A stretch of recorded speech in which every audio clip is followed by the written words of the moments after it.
Boa tarde.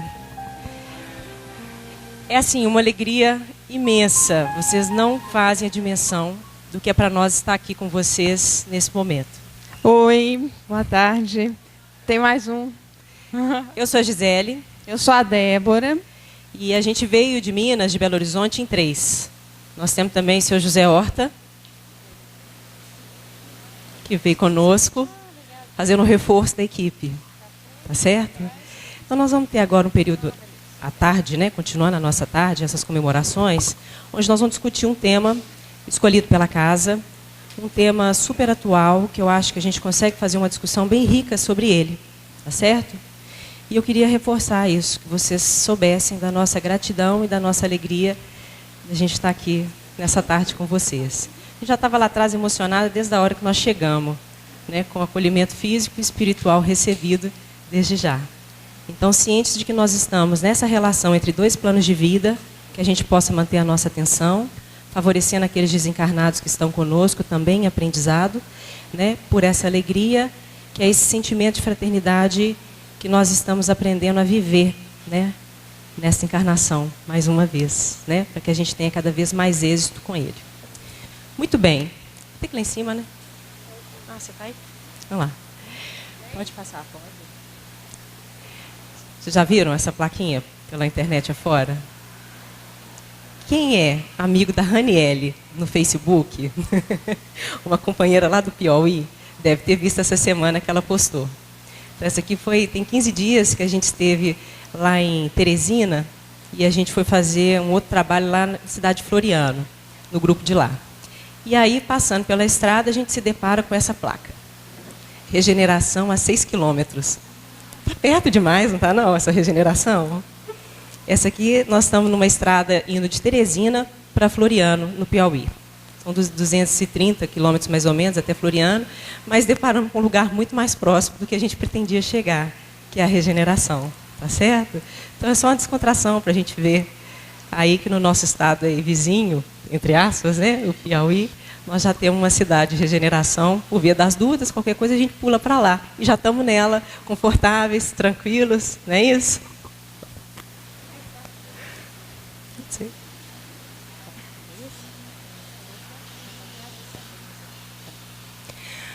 Muito bem.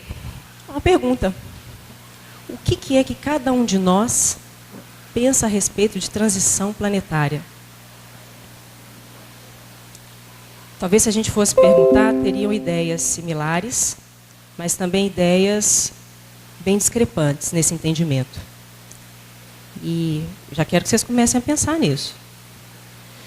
Nossa proposta é a gente sair com um ponto comum, não igual, mas um ponto comum nessa reflexão que nos ajude nesse cotidiano que a gente vive, nessa experiência reencarnatória que a gente está tendo a chance de ter e nessa oportunidade de trabalho que não só essa casa nos oferece, mas aonde a gente estiver.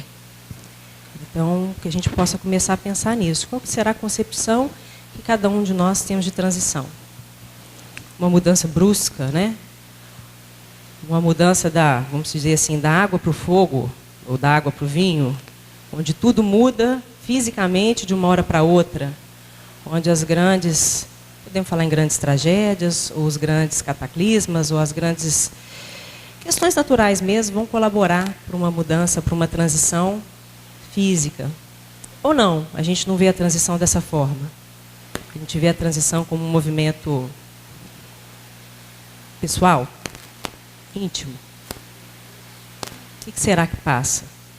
Ou ainda, se são movimentos casados, que vai acontecer tanto um quanto o outro. Tá? É importante pensar, porque a nossa fé já é raciocinada. A nossa fé já tem subsídio suficiente para raciocinar onde é que nós vamos chegar com essas coisas e com essa vivência que a gente tem. E aí a gente tem um rol de situações, um rol de questões sendo tratadas na humanidade hoje, muito perto de nós e outras muito distantes de nós, fisicamente falando, geograficamente falando, e que despertam em nós determinados sentimentos, determinadas impressões, determinadas ideias que conduzem, como pensamento, a nossa forma de sentir, a nossa forma de agir, o nosso verbo, a nossa palavra. Então é possível a gente refletir sim nisso, para saber que condução é essa que nós estamos fazendo frente ao que se apresenta atualmente para nós. Importante a gente considerar que essa é só mais uma época da humanidade. Mas é a nossa época, né? Que é o momento atual que a gente vive. Mas nem por isso ela tem mais importância do que outras. Talvez tenha por ser a atual, a que a gente precisa dedicar um esforço maior para passar por ela, com êxito. Mas já tivemos outros tantos, tá? Conceito simples do dicionário para nós. Transição. O dicionário vai falar que nós estamos saindo de um ponto para chegar em outro. Então, a transição, pela própria palavra, já implica para nós um movimento. Nós não estamos estacionados no momento de transição. Nós estamos em movimento contínuo, convidados a um exercício contínuo de mudança. Porque se você sai de um ponto para poder chegar em outro, é mudança. Concorda comigo? Então, é um movimento. A primeira coisa que nós temos que pensar a transição é como um movimento. Eu preciso chegar num lugar que eu ainda não tenho uma referência de como viver. Mas eu já tenho informações do que é preciso agir. Porque essas informações foram passadas para nós há 2000 anos, com Cristo. Então, a informação nós já temos. Essa reflexão a gente já vai conseguindo fazer a respeito dessa referência. Mais para frente, com a doutrina espírita, a gente vem relembrar as mesmas questões do nosso proceder frente a essa mudança, frente a esse movimento que nós precisamos aplicar. Então, é realmente, vamos dizer assim, uma passagem, um trânsito de um local para outro. Que local que é esse? Um local geográfico? Um novo planeta? Que local que é esse que nós vamos mudar? Algum pitaco? Pode falar. Né, Débora? Pode falar. Que lugar é esse? Ninguém? Hã? Um lugar no íntimo. Alguém dá mais do que a Denir? A Denir acha que é um lugar no nosso íntimo. Aposto que vocês acham um monte de coisa, ninguém quer falar nada. Uma mudança no estado evolutivo. De quem, João? Ou de quê? Dos espíritos? Nós. Então, igual. Alguma coisa diferente disso? Não? Hã? Em nós mesmos.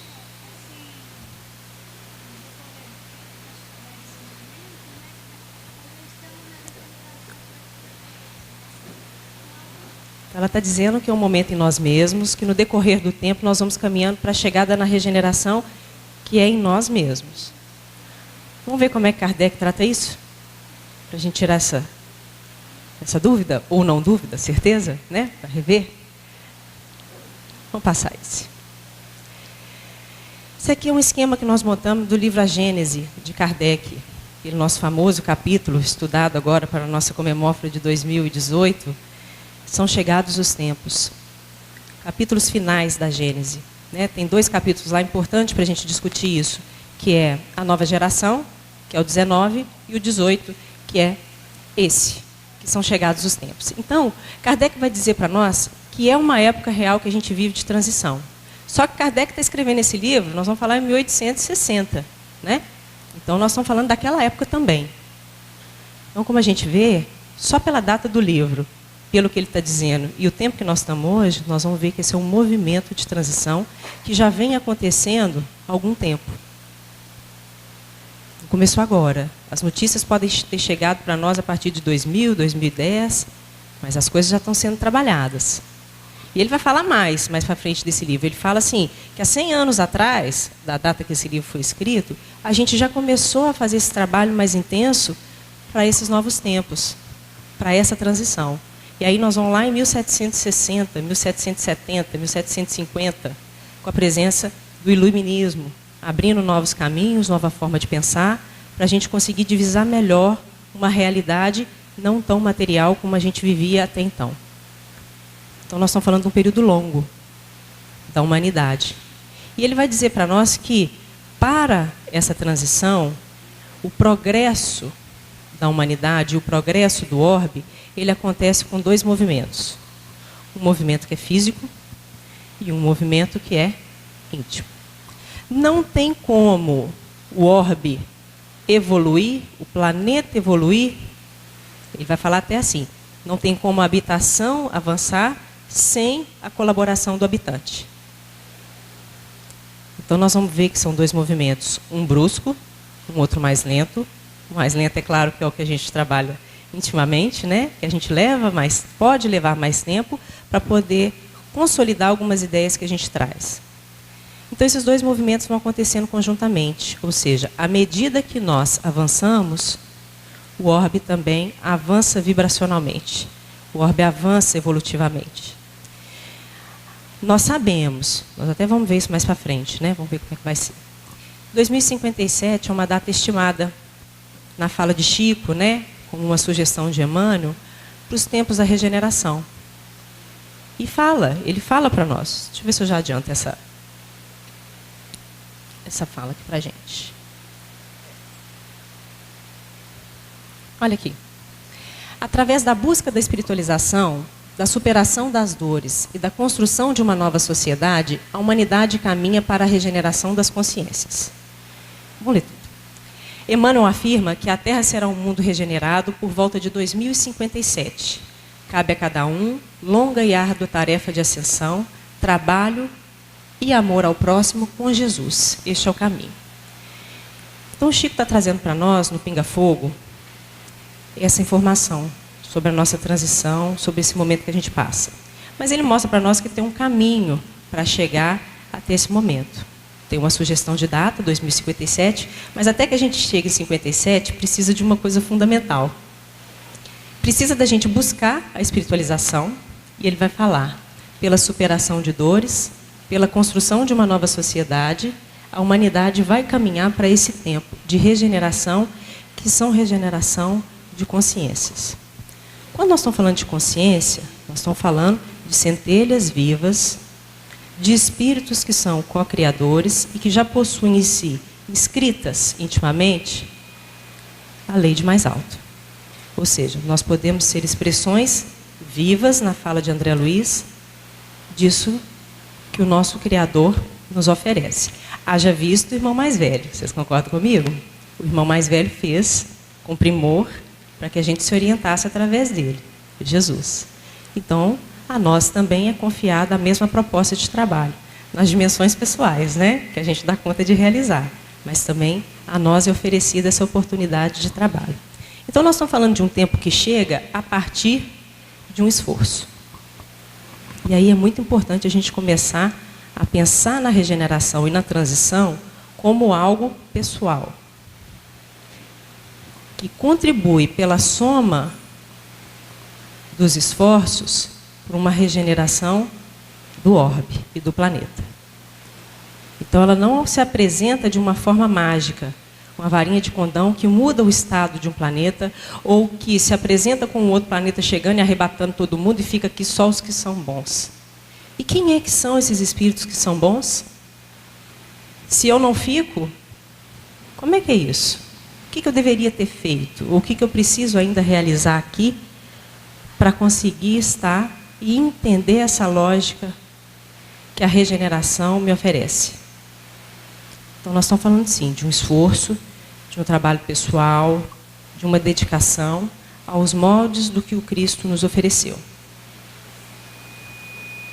Vocês querem falar alguma coisa?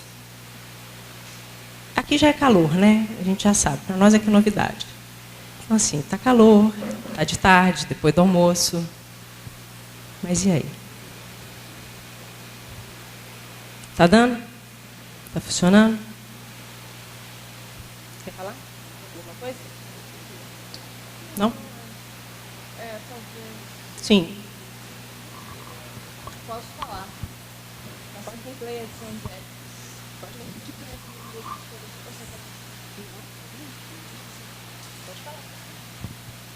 Pessoal, oi. Seguindo aqui essa trilha da Gisele, na data de 2057, que ela está apresentando como uma palavra que o Chico Xavier deu, falando do Emmanuel, falando de um ano mais ou menos em que o nosso planeta entraria nessa era de regeneração. Emmanuel diz para a gente no livro A Caminho da Luz, que o senhor Bazin citou ali no livro, né? No filme. Nesse livro A Caminho da Luz, fala-se de reuniões que espíritos angélicos do sistema solar fizeram próximo do nosso planeta.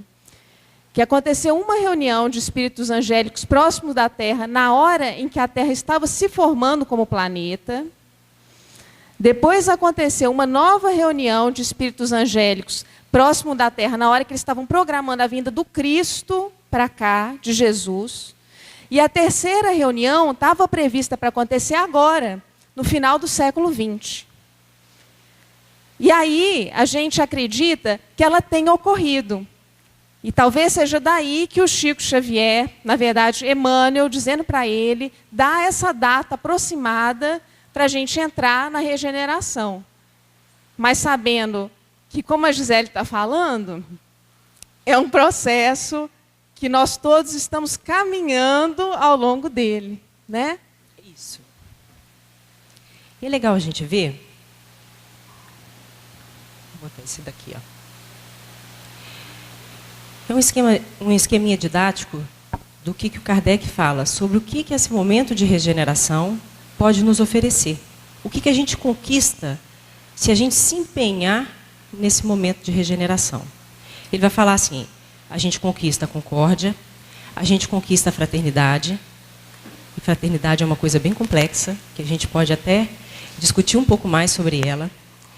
A gente conquista a paz, a gente perde as barreiras de separação, sejam elas quais forem. E aí nós vamos falar bem especificamente das questões até de preconceito, que são barreiras separatistas hoje muito fortes dentro da sociedade que a gente vive, em termos mundiais.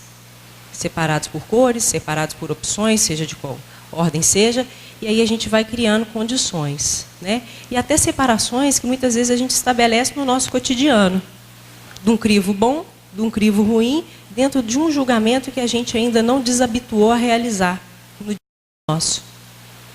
Porque tudo isso é hábito, né? É uma forma constante de ver a coisa que ainda não foi reorganizada para ver diferente. Apesar de que, como espíritos, a gente já tem condição de avaliar diferente pela trajetória de experiência.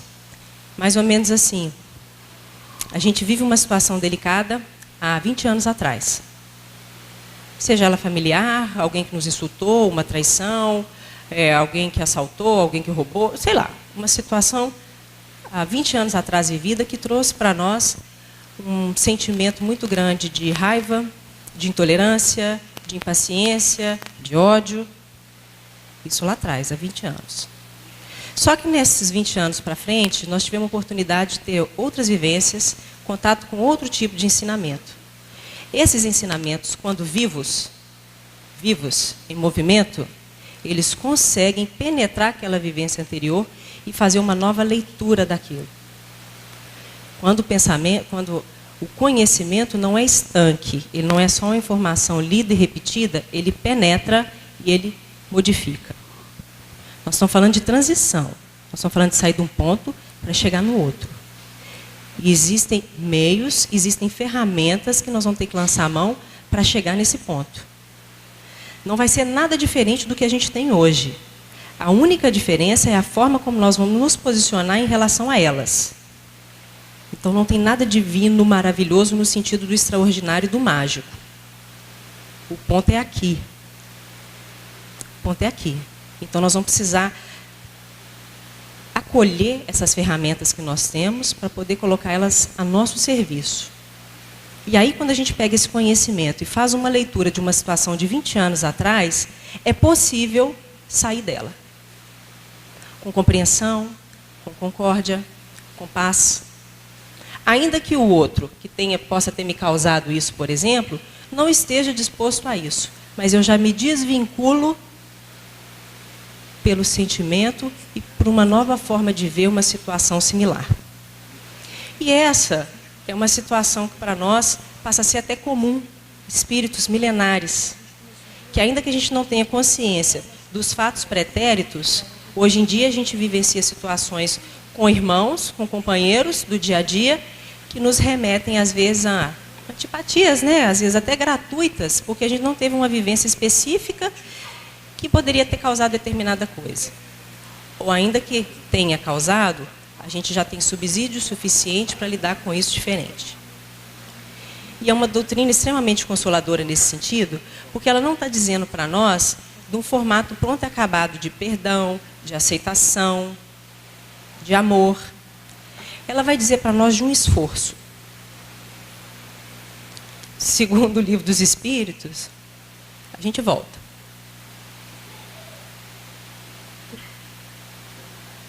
Um esforço muito insignificante. Está falando de um esforço desse tamanho. É aquela ideia do grão de mostarda, da fé do tamanho de um grão de mostarda. Não precisa de muito, precisa de querer. Porque querer, no nosso caso, quer dizer muito. Porque quando eu quero, mas quando eu quero mesmo, né? Porque tem essa história, né? Às vezes a gente quer ir até a Débora, onde é que ela está sentada, mas eu não saio daqui para chegar até onde ela está. Ai, queria tanto ir lá onde a Débora está, mas eu não saio.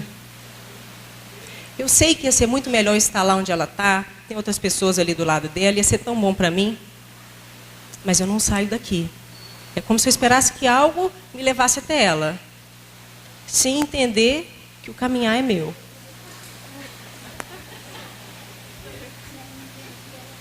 Eu, hein?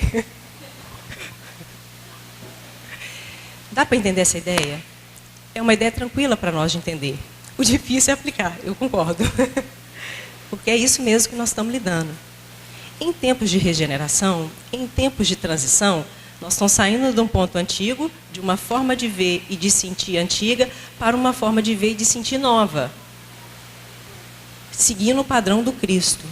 A gente não sabe como, a gente não sabe o que oferecer exatamente para chegar nisso. Mas a gente já sabe que é preciso sair desse lugar e alcançar outro. Então, muitas vezes nós vamos viver com determinadas angústias, com determinadas preocupações, com determinadas ansiedades, com determinadas questões pontuais e momentâneas. São pontuais e momentâneas. Ah, mas já dura 6 anos. São pontuais e momentâneas. Para a gente chegar em determinado local. O tempo de transição é o tempo do trabalhador. É o tempo do sujeito, do espírito, que independente da dificuldade que ele tenha para conquistar aquilo que esse tempo nos faculta, ele não sai da posição de trabalhador. Não sei se vocês já viram uma lição que tem no Livro da Esperança. Ele é de psicografia do Chico. E essa lição específica é ditada por Emmanuel. Não sei se todas as que estão lá são por Emmanuel. E é uma lição que faz alusão à parábola do semeador. Vocês já viram ela? E Emmanuel fala assim, olha gente, quando o semeador saiu, a gente não tem informação nenhuma sobre quem era esse semeador. Se ele era um cara que tinha posses, se ele tinha uma boa condição financeira para poder sair visitando um monte de terreno que ele precisava ver para semear, né? A Boa Nova, por exemplo. Eu não sei se esse cara é um cara saudável, que não tinha doença nenhuma, estava inteiraço. A gente não sabe quem que é esse sujeito. A única coisa que a gente sabe do semeador é que ele saiu para semear. E é importante quando ele traz essa reflexão para nós, porque se nós somos os semeadores que estamos no mundo com a partida do irmão mais velho, os terrenos estão todos aí para serem semeados. O nosso terreno, ao mesmo tempo, também é semeado. Mas é preciso que essa posição de semeador não seja passageira. E, de repente, uma depressão, uma dificuldade de saúde, uma situação traumática que aconteça na minha vida, seja um empecilho para o exercício dessa posição. Nenhum dos apóstolos, nenhum dos cooperadores do Cristo que a gente tem notícia, pelo que a gente lê e pelo que a gente conhece, eram pessoas isentas de dificuldades ou de problemas. Concordam comigo? Só lembrar de Paulo de Tarso, né? Não vamos entrar nele, mas poderíamos. Maria de Magdala. Pega lá o capítulo, me parece que 25 do livro Boa Nova. E vê a trajetória de Maria de Magdala. Não teve facilidade nenhuma, em termos de quando estava encarnada, de quando estava fazendo exercício para chegar no padrão do Cristo, que ela conseguia atingir para aquela encarnação. Não teve. Com toda a dificuldade, terminando uma vida dentro de uma espécie de colônia, porque naquela época não tinha uma colônia como a gente via antigamente, né, de leprosos, de pessoas com hanseníase, ela termina a vida contraindo a hanseníase. Mas no padrão moral do Cristo, que é o padrão da cruz. E o tempo de transição nos convida a esse padrão. Apesar de toda a dificuldade física que a gente possa ter, de saúde, mental, espiritual, familiar, mundial, que a gente mantenha o padrão do Cristo.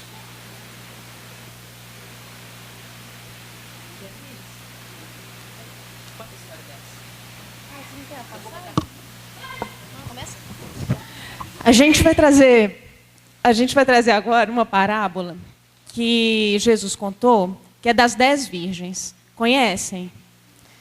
E aí, enquanto a Gisele coloca ali o texto para a gente vai conversando. São 10, mas existe uma divisão entre essas 10, não é verdade? Estão divididas em quantos grupos? 2 grupos. Metade delas são as previdentes, as prudentes, e a outra metade são as nécias, as que não estão muito certas, certo? Vou ler, tá? Então, o reino dos céus será semelhante a 10 virgens que, tomando suas próprias lâmpadas, saíram ao encontro do noivo. 5 delas eram tolas e 5 prudentes. Pois as tolas, ao tomarem as suas lâmpadas, não levaram consigo óleo ou azeite. As prudentes, porém, levaram óleo nas vasilhas com suas próprias lâmpadas. E tardando o noivo, todas cochilaram e adormeceram. Mas à meia-noite houve um clamor: eis o noivo, sai ao seu encontro. Então todas aquelas virgens se levantaram e prepararam suas próprias lâmpadas. As tolas disseram às prudentes: dai-nos do vosso óleo, porque as nossas lâmpadas se apagam. As prudentes responderam dizendo: de modo nenhum. Talvez não seja suficiente para nós e para vós. Ide antes aos que vendem e comprai para vós mesmas. Ao saírem para comprar o óleo, veio o noivo. As preparadas entraram com ele nas bodas e a porta foi fechada. Posteriormente vieram as virgens remanescentes, dizendo: Senhor, Senhor, abre-nos a porta. Em resposta, ele disse: Amém vos digo que não vos conheço. Portanto, vigiai, porque não sabeis o dia nem a hora.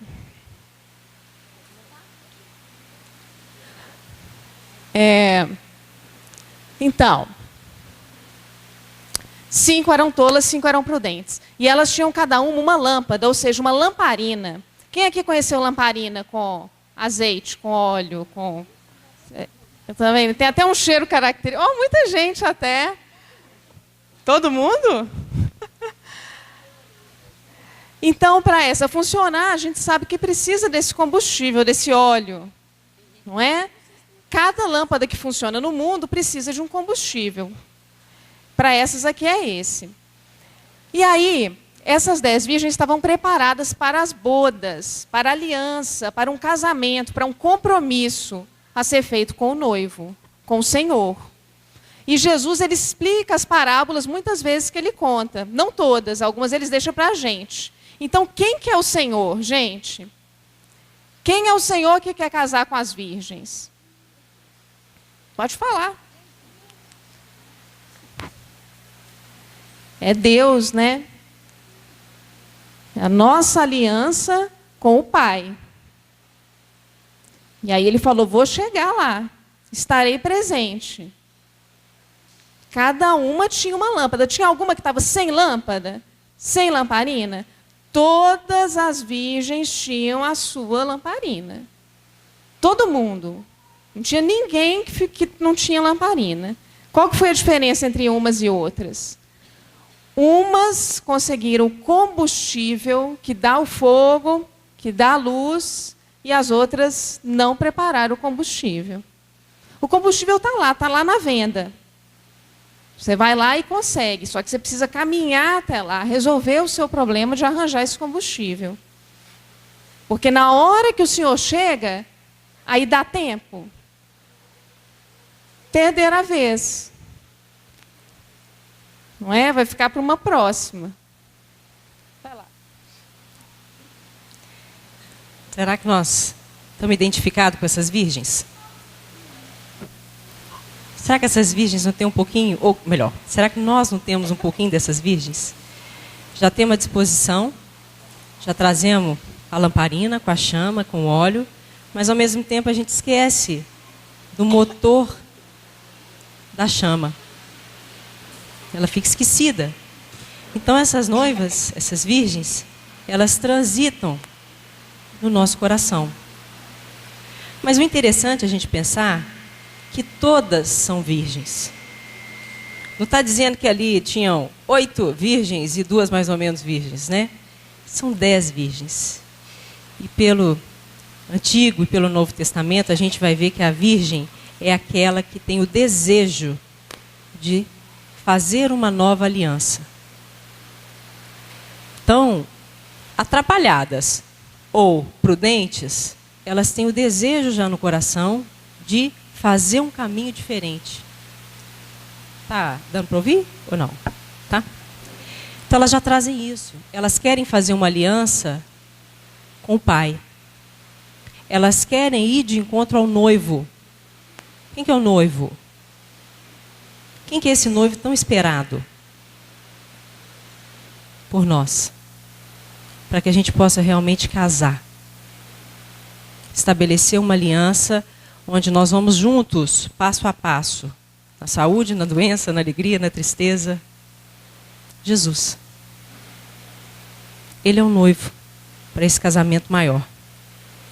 Então, o bom é saber que nós, enquanto virgens aqui na Terra, nessa oportunidade, da forma como se apresenta, pelas experiências pregressas que a gente construiu, a gente anseia por esse elo, a gente anseia por essa relação nova. O reino de Deus está dentro de vós. Nós estamos falando de transição. Não podemos perder esse foco. E toda a sua teologia se reúne na definição do Evangelho, a cada um segundo as suas obras. Então, o reino de Deus, ele é demonstrado por nós através daquilo que a gente realiza. A gente realiza algo bom para alguém, a pessoa fala, a primeira coisa que a pessoa fala é o quê? Graças a Deus. Deus te abençoe. É assim? Então nós estamos nesse serviço de construir aqui na Terra um reino de Deus. E nós somos meramente canais para que esse reino possa se estabelecer. Vou passar porque o nosso tempo, eu já tive a informação, né, Mary Ruth? Nós temos 20. Ah, menina! Nossa, agora você me... Estou até suando aqui, eu falei, pronto, 20 minutos, como é que eu vou? Pronto, relaxar agora.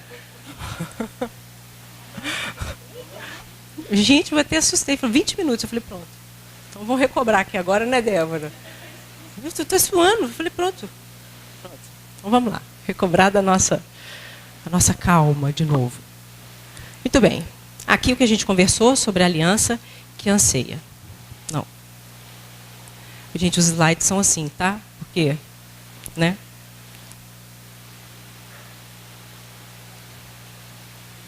Só para a gente reforçar essa ideia. Que o casamento que a gente anseia é esse casamento com a mensagem evangélica. Com essa vivência. Eu queria trabalhar um pouco essa ideia, né, Dé? Que eu acho que é uma ideia importante, que é a questão do óleo. Porque nós estamos falando da transição, nós estamos falando do motor que a gente pode possuir para chegar ao término dessa transição com aquilo que ela pode realmente nos oferecer. E aí nós vamos ter essa ideia.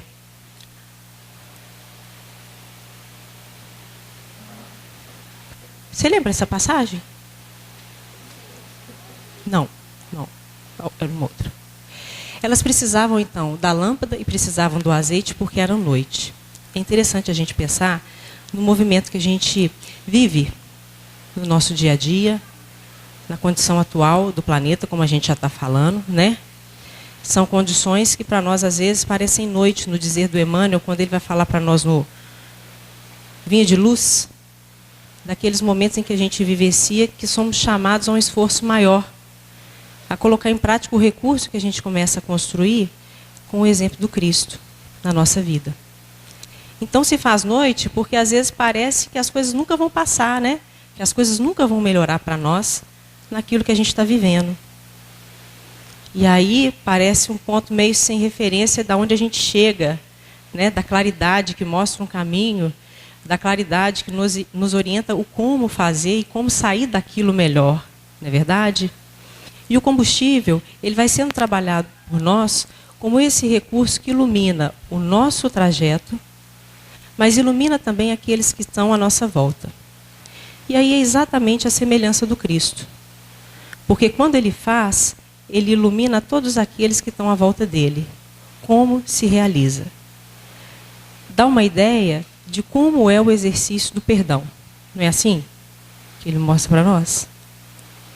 Ele dá uma ideia para que a gente possa fazer da forma como a gente consegue esse caminhar.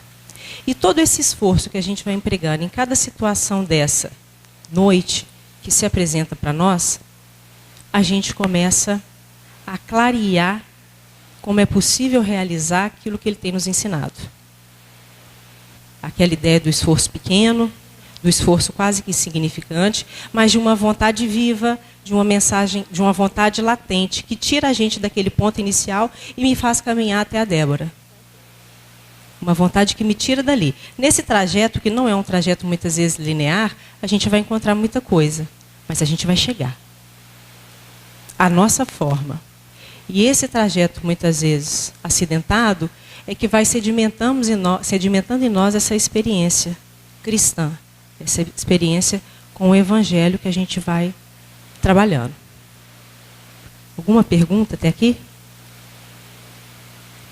E aí, as prudentes possuem o óleo, porque o óleo, naquela época, o azeite, é o fruto de um esforço de produção. Era muito difícil achar o óleo para comprar. E era um óleo muito caro. Terceirizado, vamos falar assim.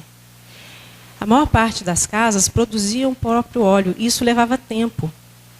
Você tinha que esperar a época da chegada, né, da azeitona, para você começar a produzir, naquele tempo todo que a produção tinha. Então, era uma coisa extremamente trabalhosa.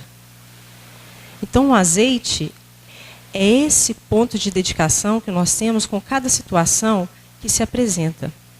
Não só situações que são por nós identificadas como extremamente difíceis, mas situações também do cotidiano que exigem de nós parar para ouvir. Isso é produção de azeite. Oferecer uma palavra, isso é produção de azeite. Nós estamos falando do azeite bom, hein? Estamos falando do azeite bom. Olhar uma situação e ver de forma diferente. Ah, nós vamos fazer uma visita na casa do fulano, e aí na casa do fulano existe uma situação lá que tem uma pessoa que é agredida fisicamente, se encontra ali agressor e agredido.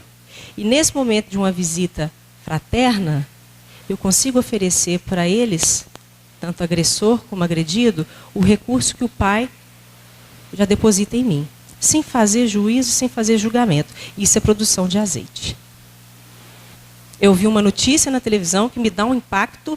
Fulano realizou violência sexual com 10 crianças.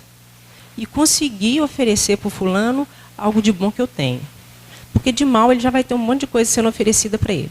Ainda que nessa posição que ele ocupa, ele seja um agressor. Isso é produção de azeite. Mas as nécias, as tolas, não tinham esse azeite para oferecer. Iriam pegar com as prudentes. Dá um pouquinho do seu azeite para ver se ilumina meu caminho. Aí a prudente fala assim, olha, eu não tenho nem para mim direito, tudo custo danado para fazer o meu azeite. Como é que você vai pegar comigo? Ele não dá nem para mim, para o meu caminho até lá, eu não posso te dar. Vai comprar. Comprar não tem jeito. Comprar é caro. Comprar não dá para todo mundo comprar, porque a produção não dá para todos. Então tem que fazer. E nesse tempo do fazer, até fazer o azeite, porque vai fazer, o noivo passa. Perdeu o bonde. Momentaneamente passou o bonde. Nós temos que esperar o noivo passar de novo. As prudentes seguem com ele e vão para as bodas. E essas que saíram para ver se arrumavam o azeite lá fora, porque não tinham aqui, ficam de fora. Mas vão correndo atrás das bodas, porque elas estão de fora, mas elas não estão conformadas, né? Então elas vão correndo atrás das bodas. Aqui, ó, que legal. Voltando à passagem. As preparadas entraram com ele nas bodas e a porta foi fechada. Posteriormente vieram as virgens remanescentes dizendo, Senhor, Senhor, abre-nos a porta. Então elas foram atrás. Elas não estavam ainda satisfeitas de ter ficado lá de fora, não. O fato de não possuir um recurso não fez com que elas entendessem o que isso representava para elas, não. Ainda assim, elas queriam insistir para que pudessem entrar. Elas não entenderam que azeite era esse que era necessário. E falaram com Jesus. Cadê? Senhor, Senhor, abre-nos a porta. E aí, o próprio Jesus, em Mateus, num outro contexto, vai esclarecer para nós o porquê essa porta não foi aberta para elas. Ele fala assim, nem todo aquele que me diz Senhor, Senhor, entrará no reino dos céus, mas aquele que realiza a vontade de meu Pai que estás no céu. Então ele explica. Não basta você bater na minha porta, suplicando meu nome o tempo inteiro e pedindo para entrar. Porque para entrar, não basta só conhecer, não basta só saber quem eu sou, não basta só ficar falando meu nome, ou repetindo é por aí o que eu faço. É preciso realizar. Então as prudentes, para entrar, realizaram. Fizeram. Elas eram conhecidas do Pai, elas eram conhecidas do Cristo pela mesma expressão de testemunho que ele ofereceu. Não na mesma proporção, talvez, né? Baseado na nossa experiência. Mas na possibilidade que tinham de fazer. Tá legal até aqui? Será bastante trazer a aparência do Senhor para ser fiel servidor seu? Então, basta apenas a gente parecer com Ele para ser considerado um trabalhador? Bastará dizer, sou cristão, para que alguém seja um seguidor do Cristo? Basta o título? Basta dizer, eu sou cristão? Para que a gente seja identificado nessa lógica? Procura os verdadeiros cristãos e os reconhecereis pelas obras. Então, nós voltamos no ponto inicial da fala dessa parábola. É pelas obras que são reconhecidos. Então, Jesus, o noivo, reconhece as tolas, as prudentes, pelo que elas fizeram, pelo que elas realizaram. E quando nós estamos falando da transição, nós estamos falando de chegar num patamar de regeneração com cabeça de espírito de regeneração. Porque pensar regeneração com a cabeça de espírito ainda não regenerado é mais ou menos pensar em ficar livre de determinada coisa. Vocês concordam comigo? E assim, é um pensamento muito fácil da gente conhecer porque é o nosso, né?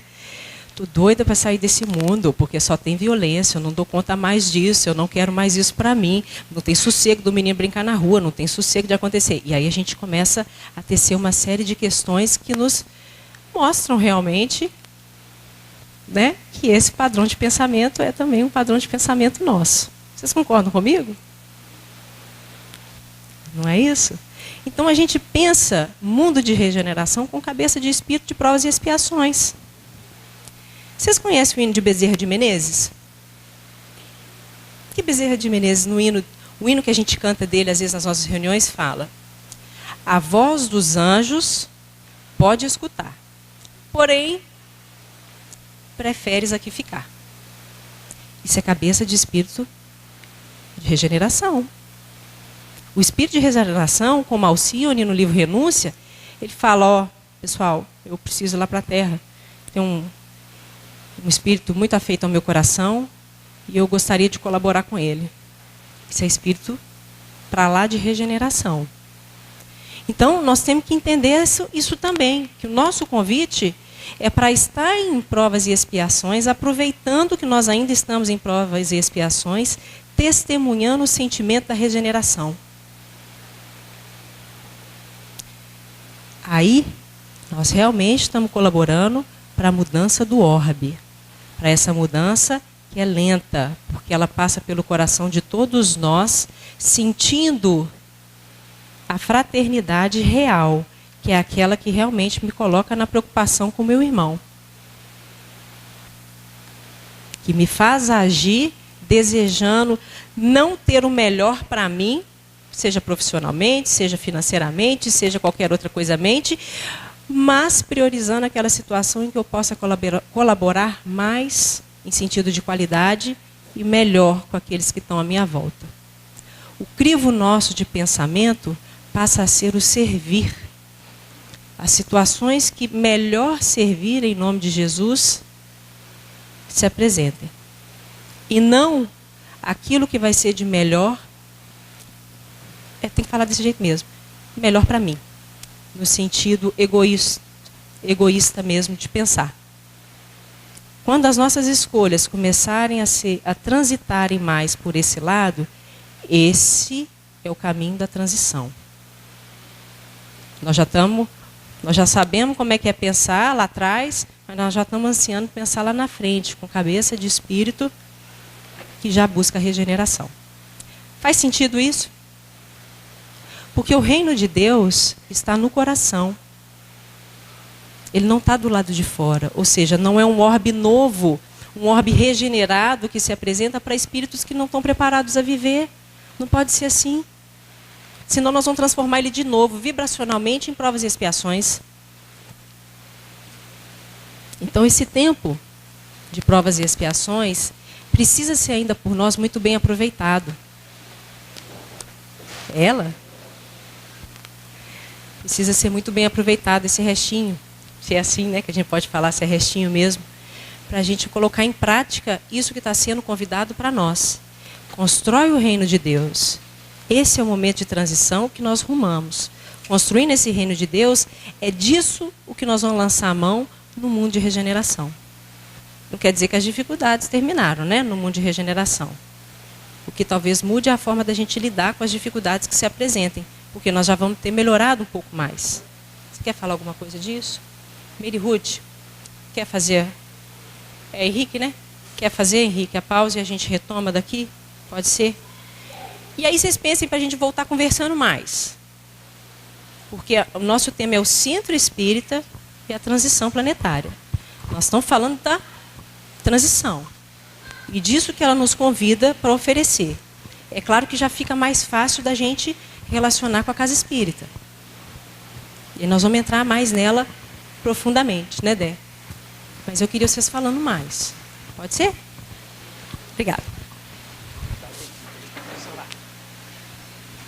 Pegadinha.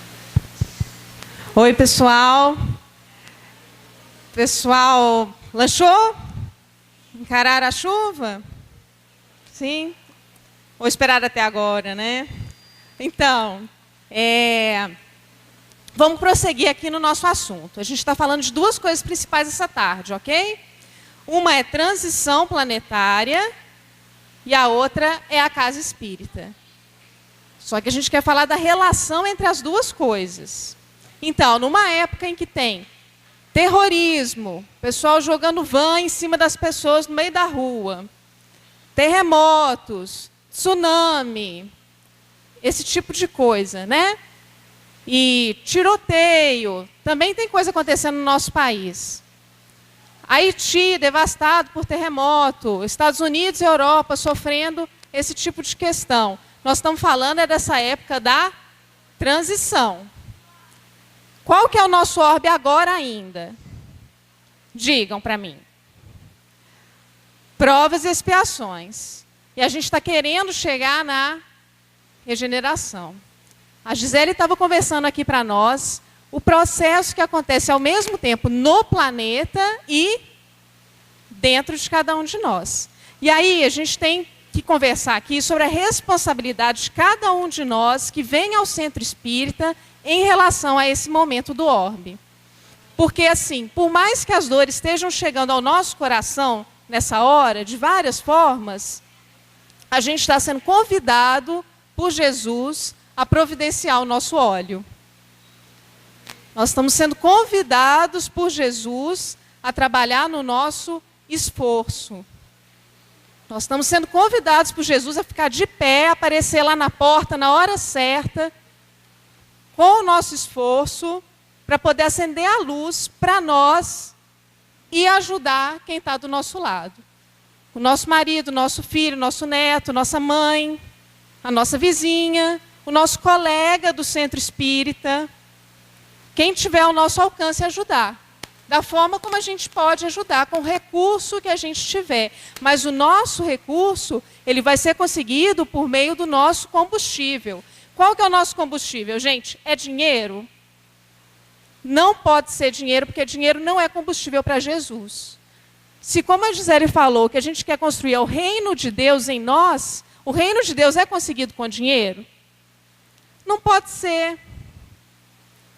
Então, tudo que se relaciona puramente à questão material não vai nos atender essa hora. Porque a pessoa mais rica, na hora que ela encara a morte, ela vai sofrer, ela vai ser atacada no seu sentimento por uma questão que não diz respeito às posses materiais.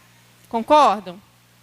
Quantas pessoas hoje em dia, no planeta inteiro, estão sendo defrontadas pela morte, pelo desencarne, de forma muitas vezes abrupta, aparentemente sem razão, mas nós espíritas sabemos que não é sem razão. E aí a gente tem 2 pontos nisso daí, para saber que não é sem razão.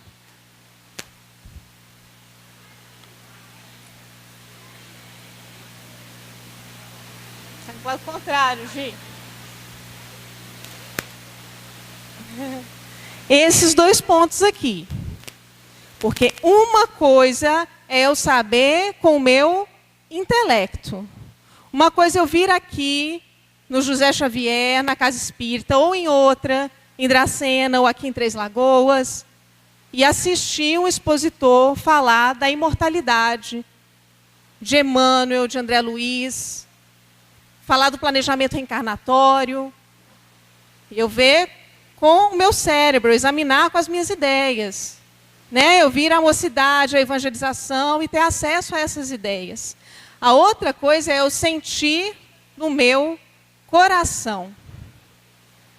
Eu perceber, eu acreditar, eu ter confiança, eu ter fé de que a vida continua.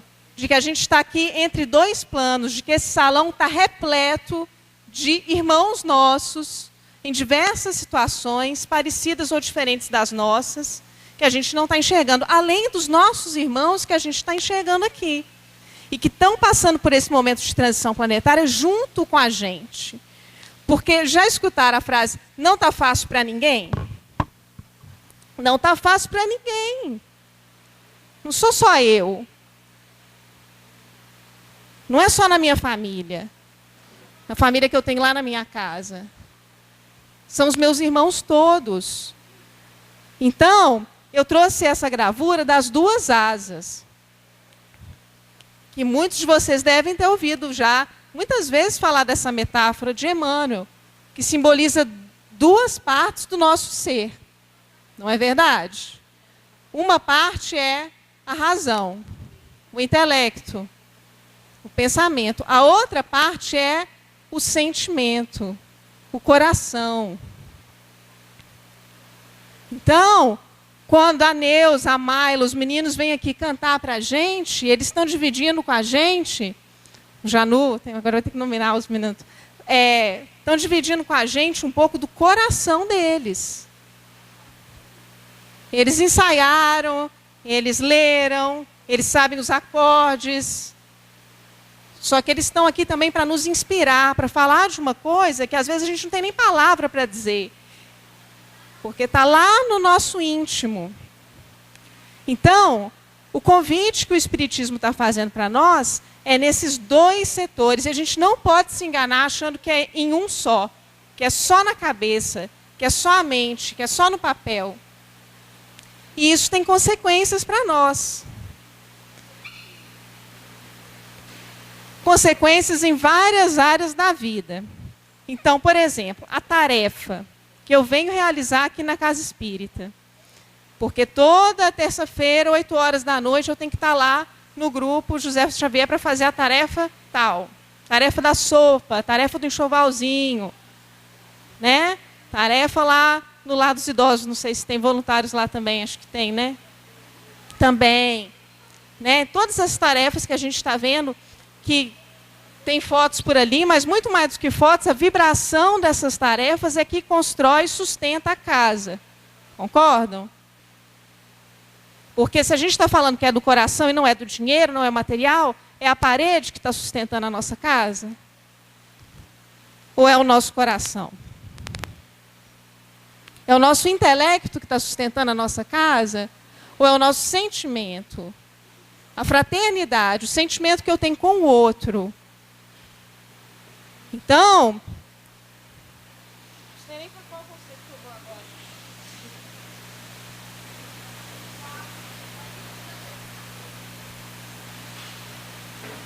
Já vou direto para o final do negócio. Então, olha só. André Luiz, no livro Estude Viva. O livro Estude Viva ele foi psicografado por 2 médiuns ao mesmo tempo. Francisco Cândido Xavier e o Valdo Vieira. Em 2 cidades diferentes. Um recebia um capítulo, o outro recebeu o outro. Olha só, gente. O poder da espiritualidade está escrevendo um livro por 2 médiuns em 2 lugares e dá essa obra-prima, que é o Estude Viva. Então, lá no Estude Viva, está falando assim, esse texto é do André Luiz, por um dos 2 médiuns. A reunião espírita, isso que a gente está fazendo aqui agora. A reunião espírita não é um culto estanque de crença embalsamada em legendas tradicionalistas. Não é o culto estanque. Não é uma coisa parada. A reunião espírita não é um negócio que é a mesma coisa todas as vezes. Que você só pega o livro e lê o que está escrito no livro. Não é parado. Vocês lembram que a Gisele falou de movimento? Qual que é o conceito de transição? Você sair de um lugar e ir para o outro. Se você está 20 anos fazendo exatamente a mesma coisa, do mesmo jeito, sem mudar nada, provavelmente tem alguma coisa errada. E é fácil a gente cair nisso, pessoal. Né? Não estou falando isso porque eu não faço isso, não. Estou falando porque eu faço. E aí eu fico frustrada quando sou eu que faço.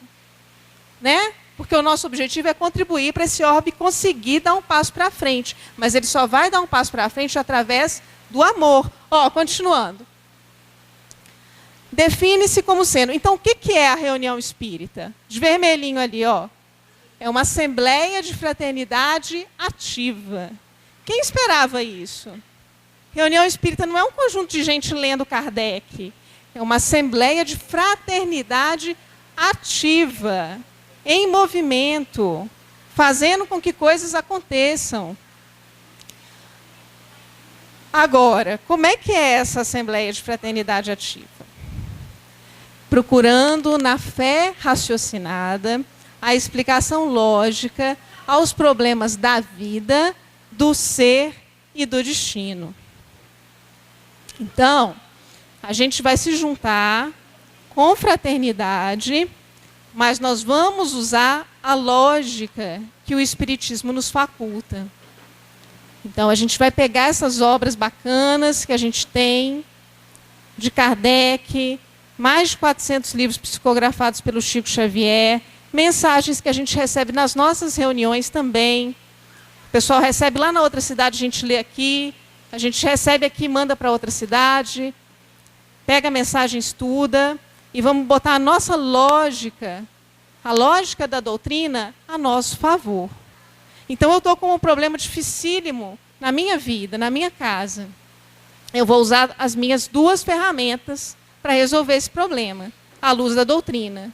Uma é a lógica, é a razão, é eu lembrar que existe lei de causa e efeito, eu tentar entender o porquê desse sofrimento. A outra parte é o meu coração, ativo no bem, trabalhando mesmo quando em dor, se esforçando, mesmo que isso signifique dificuldade. A Gisele falou do óleo para acender a lamparina. Imagina você plantar uma oliveira, você regar, você adubar, você esperar não sei quantos anos que leva para aquilo, começar a produzir alguma azeitona, para você tirar algumas azeitonas daquele negócio e produzir óleo, que é outro processo que eu não desconheço como é que acontece. A gente vai ter que pensar, acho que aqui no nosso contexto, em termos de coalhada, talvez, né? Você pensa no bezerrinho, ele vai e vira uma vaquinha, você está rindo, né, Gisele, do meu exemplo? Para a gente entender, né? Pensa numa coisa que precisa de muito esforço. Muito esforço para você chegar lá. Porque você sabe como é que faz azeite? Eu desconheço. Muito tempo. São ciclos. Uma coisa que você dificilmente faz sozinho. Você arranja outros que são seus parceiros para você fazer. E você insiste naquilo ali para que daquilo saia o combustível. Então, voltando. Assembleia de Fraternidade Ativa, procurando na fé raciocinada a explicação lógica aos problemas da vida, do ser e do destino. Todos somos chamados a participar dela. Falar e ouvir, ensinar e aprender. Débora. Quando a Débora falava, eu me lembrei de uma passagem. Cadê seu Jacheta? Seu Jacheta, está ouvindo? Seu Jacheta, está ouvindo, beleza? O senhor que é meu termômetro, hein? Vamos lá. Me lembrei de uma passagem da Gênese, que também está nesse capítulo 18, São Chegados os Tempos, que ele fala da fraternidade, né? Na continuidade. Depois que ele está contando para nós como é que se dá esse processo de transição, o que é esperado da gente, aonde que a gente chega com esse processo de transição, ele culmina num ponto que para mim é um coração um pouco desse capítulo, que ele fala assim: a fraternidade será a pedra angular da nova ordem social. Vocês estão lembrados desse item? A fraternidade será a pedra angular da nova ordem social.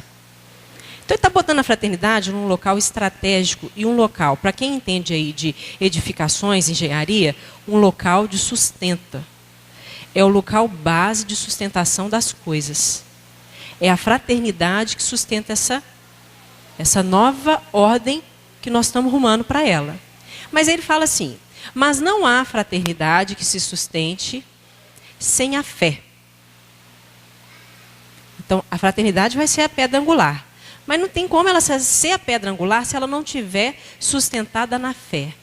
Mas não é qualquer fé transitória, fé naquela crença que nós definimos ou que nós transitoriamente identificamos, mas é da fé que é inabalável. Em 5 princípios, ele elenca para nós os 5 princípios que essa fé é estruturada para que a fraternidade se constitua realmente a pedra angular. Vocês lembram quais são esses princípios? Então nós vamos te ajudar, né? Lembra? Deus. Importante a gente considerar. Nós não estamos falando de conceito vazio. Que é Deus? Não é a primeira pergunta do Livro dos Espíritos que eu estou fazendo para nós, não. O que é Deus para nós? É Pai. Mas é Pai como? Como é que eu sou mãe? Mesmo nós que não somos mãe, nós temos um sentimento que se iguala a essa relação, que é um sentimento que você oferece para o outro. Mas e ser pai? Como é que é essa ideia para nós? É um pai muito severo, é um pai muito tirano, é um pai muito bravo, ou é um pai de amor? Porque se o pai for de amor, e eu entendo esse Deus como um Deus de amor, a minha relação com o outro passa por esse entendimento, passa por essa forma de viver. Porque se eu espero do pai que se eu errei aqui, ele me puna ali, eu já estabeleci uma forma de relação com ele. É uma lei dura. Enquanto que o pai espera de nós que a gente melhore, cresça, ame, e ele oferece para nós a condição para isso. Ele não oferece para nós a punição. A consequência de uma trajetória, ela é feita por nós. Ela não é atribuída por Deus a nós. Isso tem que ficar claro. Não é Deus que atribui uma pena. Não é Ele. Ele nos oferece o recurso para passar por aquela situação construída lá atrás de uma forma melhor. Segundo princípio, alma. Todos nós somos almas, espíritos. O que é muito diferente de viver encarnado como encarnado. Então eu sou simplesmente um corpo. Se eu pensar nisso, eu estou pensando na matéria, no físico. Pensar como alma é viver enquanto espírito. E aí as escolhas do espírito são diferentes das escolhas de um mundo material. Vocês concordam comigo? Nós estamos falando de um conhecimento que dialoga com a nossa proposta de vida e transforma ela a cada momento. Os conhecimentos são os mesmos de há 2000 anos atrás. Nós estamos lutando para entender diferente. E para usar esse conhecimento em nosso favor. Terceiro princípio, futuro. Tá certo? Nós temos um futuro. O que nós construímos, o que nós vivemos hoje é a resultante do que está lá atrás e já estabelece as novas possibilidades para frente. É contínuo. Essa ideia de movimento é lei. Nós vamos falar sempre de movimento, isso é lei. Graças a Deus. Nem o corpo pode ficar sem movimento. Não é assim? Não é assim, Clara? Corpo sem movimento, sem atividade física. A gente já sabe o que acontece. A ciência mostra para nós. O espírito é a mesma coisa. O espírito, nós precisamos disso, que malhe o espírito, né? Que faça o espírito criar uma força maior. Então, nós estamos falando do futuro. Quarto ponto. Progresso indefinido. Todos nós vamos avançar. Ah, mas eu não quero isso para mim, eu não quero isso dessa forma, eu não quero. Não tem problema. Você vai no seu tempo. Mas não é da sua vontade querer avançar ou não. Você vai avançar. Porque a sua própria inércia define o próximo passo que se apresenta na vida. Concorda comigo? A inércia, definida por nós, ou sentida por nós, define o ponto que vem para nos mexer, para tirar a gente daquela posição que a gente está acomodado para ficar. E perpetuidade das relações. Confere?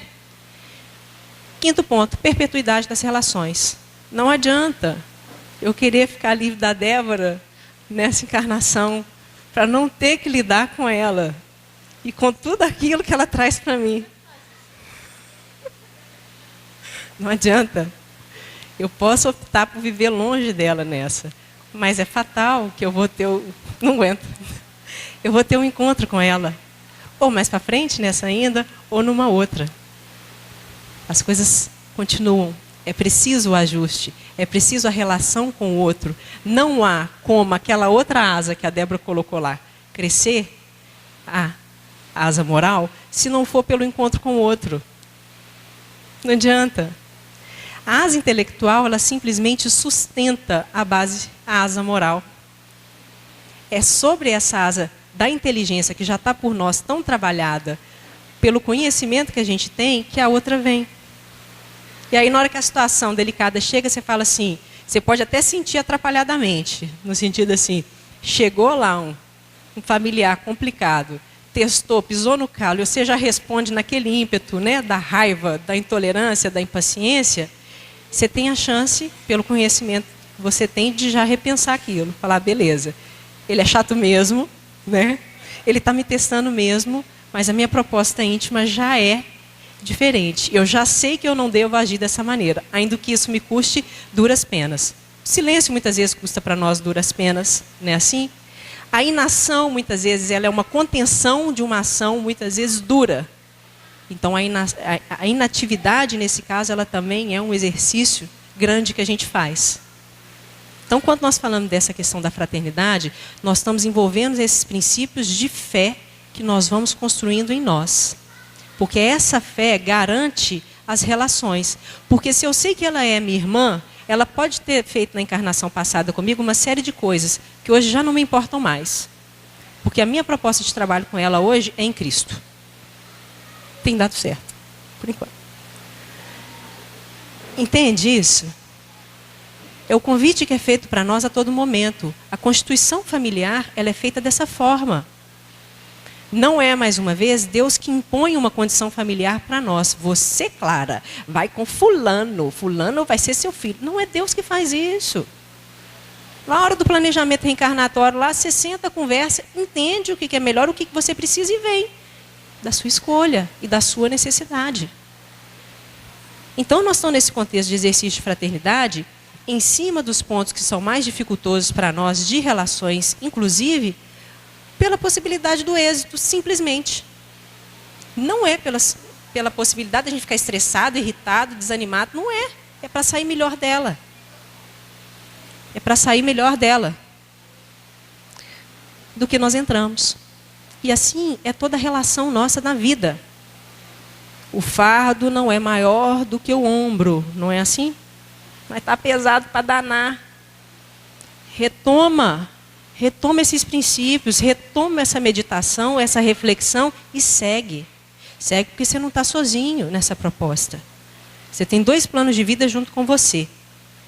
O plano espiritual, na sustentação da boa proposta, e os encarnados que comungam com você e estão ali do seu lado te dando força. Mas quem tem que fazer sou eu.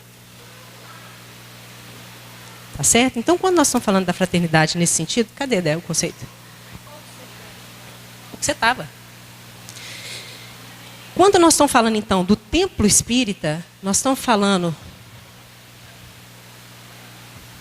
da reunião espírita. Olha bem, é uma assembleia de fraternidade ativa, é escola. Encontramos no templo espírita a escola da alma. Ela está nos ensinando a ir para o mundo, a viver o que o mundo está nos oferecendo e que para nós são pontos, às vezes, de nozinhos que a gente precisa desfazer.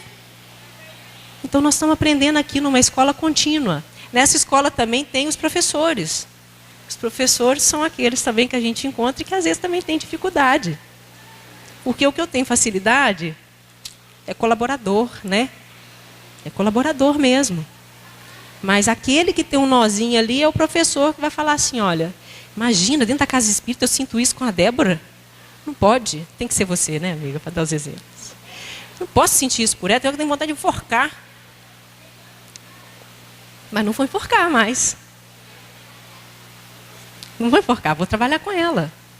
Então, são coisas que a gente já vai aprendendo a lidar de forma diferente. Mas é uma escola da vida, que reflete para nós o trabalho que nós temos que fazer lá fora. A gente entra, a gente estuda, a gente se prepara, a gente relembra o que a gente já sabe, porque nós já aprendemos com Cristo isso há muito tempo, e nós vamos para o campo de trabalho. Nós vamos semear, nós vamos trabalhar. E nós estamos trabalhando atualmente muito mais em favor de nós mesmos do que efetivamente de forma coletiva e pelo outro. Isso tudo vai acontecendo, porque a lamparina acende. E no ambiente escuro, ela acende para todos. Não só para aquele que tem o óleo. Ela acende para todos. Então, a luz dela vale para todos. E é nessa escola que nós estamos, procurando uma fé que raciocina. São Luís, no capítulo Pedi e Obtereis, do Livro dos Espíritos, ele vai falar para nós assim, aquela crença que você tem de acreditar por acreditar, é uma escola de fazer incrédulos. Ainda bem que é São Luís que fala isso, porque senão a gente nem acreditaria. Se você acredita numa coisa só porque você acredita, é escola de incrédulo. Nós estamos formando incrédulo para viver aí no mundo, que dali no primeiro obstáculo ele já desistiu disso tudo e acha que não há crédito nenhum mais na doutrina. Então, nós estamos falando é nessa fé que nos sustenta. Na hora da dificuldade, eu falo, vai passar, vai melhorar. Mas eu não fico esperando, não. Eu continuo trabalhando por mim naquela situação. Então, é um adoecimento que se apresenta. Uma notícia de um câncer, um adoecimento de uma crise depressiva, de uma crise de ansiedade, de essas coisas que a gente tem visto com um volume maior. Eu não fico esperando que as coisas passem. Eu não fico esperando, na hora que eu melhore, que eu vá para um campo de trabalho. Como chama aquele senhor lá da região do Nordeste, que era tetraplégico? Jerônimo, o gigante deitado. Como que ele chama? É Jerônimo, o gigante deitado. Ele mexia os olhos, não era isso, Adenir? Tetraplégico. Olha o trabalho que esse homem fez, tanto no campo da fala, da palestra, da reflexão. Né? A mãe dele falava que era dos filhos todos, era o único que não parava em casa, e era o único tetraplégico. Então você vê como essa é uma questão da paralisia ou da paralisação, que é do espírito. Não é a condição que precisa impor isso para nós. Se a gente aceita, é um problema nosso. E nós não podemos aceitar isso. Não é uma rebeldia. É uma proposta de vida. Que tem que ser essa aqui que ele está falando para nós. E aqui que nos recebe para nos lembrar e nos fortalecer nisso que a gente vai. Então nós vamos seguir mesmo. Com diagnóstico de câncer, com diagnóstico de cardiopatia, com crises de ansiedade. Nós vamos seguir. Porque é no trabalho que a gente se fortalece. Não tem outro caminho. Tá? É no trabalho que a gente se fortalece. Se eu parar para esperar melhorar, eu já acolhi o adoecimento em mim. Tem recurso? Tem recurso. Mas no trabalho eu me fortaleço mais rápido. Quem disse isso, gente, foi Chico, tá certo? Quando ele mudou para Uberaba, perguntaram para ele como é que ele fazia, né, com as questões de saúde que ele estava vivendo, que inclusive um dos motivos dele ter mudado para Uberaba foi esse. E ele falava assim, meu orientador Emmanuel me deu uma receita que está sendo muito boa para mim. Estuda e trabalha. E aí eu tenho me apegado a isso nos meus momentos de fragilidade, inclusive física, e tem dado certo. A gente estava conversando do próprio Divaldo, quando ele teve um problema cardíaco que estava mais sério, né? E ele se afastou um pouco das atividades e Joana então fala com ele. Mais ou menos nessas bases, né? Vai ficar esperando? Vai para o trabalho que você se fortalece. Ele está falando para nós. Ele está falando disso é para nós.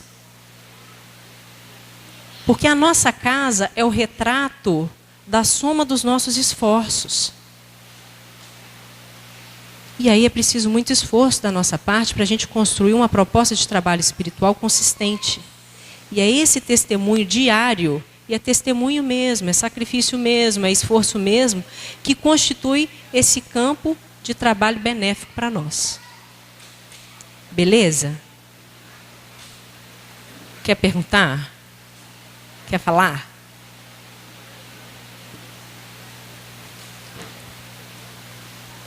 Vamos em frente? Pode vir.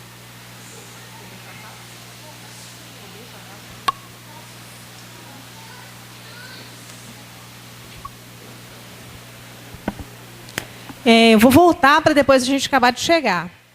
Então, voltando aqui na transição, a humanidade, no livro A Gênese, Kardec fala que ela está procurando por uma coisa diferente. Procurando, sentindo que tem alguma coisa diferente chegando. Se mobilizando. E aí, o que ela está procurando de verdade são esses valores ali, ó. Caridade, fraternidade, benevolência para com todos, tolerância para todas as crenças. Porque é como se a gente sentisse Jesus mais perto, fazendo aquele mesmo convite de novo para a gente. Só que não somos só nós que estamos sentindo isso, são todos no orbe inteiro. No entanto, a gente tem dificuldades. Deixa eu ver, ó. Ali no final, ensaia, tateia, mas é detida por muitas resistências ativas, ou pela força de inércia dos preconceitos, das crenças estacionárias e refratárias ao progresso.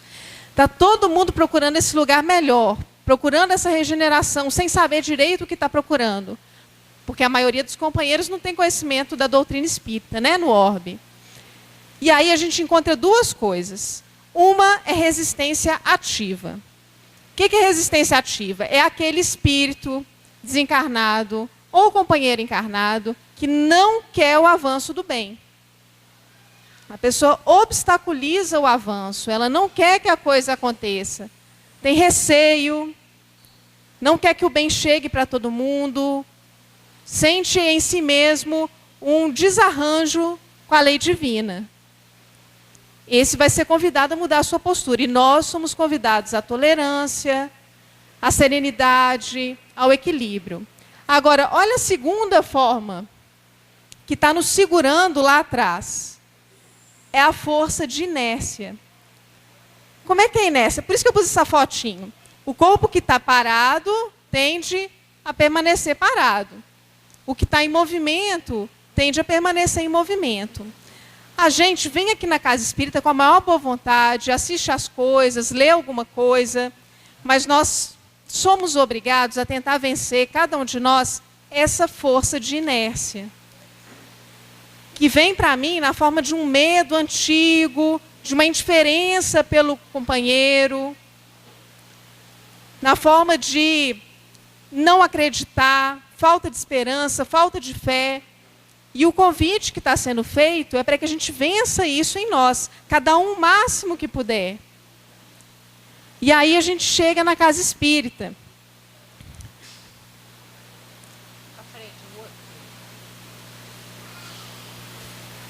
Justo assim que as instituições espíritas, revivendo agora o cristianismo puro, sustentem estudos sistemáticos destinados a clarear o pensamento religioso e traçar diretrizes à vida espiritual. A gente está tentando a volta lá em Jesus. O convite continua sendo do amor. E a nossa casa é para virar um lugar que promova isso. Eu quero essa. Então, uma questão importante para a gente tratar. Aquela questão que eu comecei a falar antes. A pessoa que está na tarefa, que vem para casa, precisa, além de oferecer o seu horário, o seu tempo, o seu intelecto, procurar também, segundo a espiritualidade nos ajuda a entender, oferecer o coração.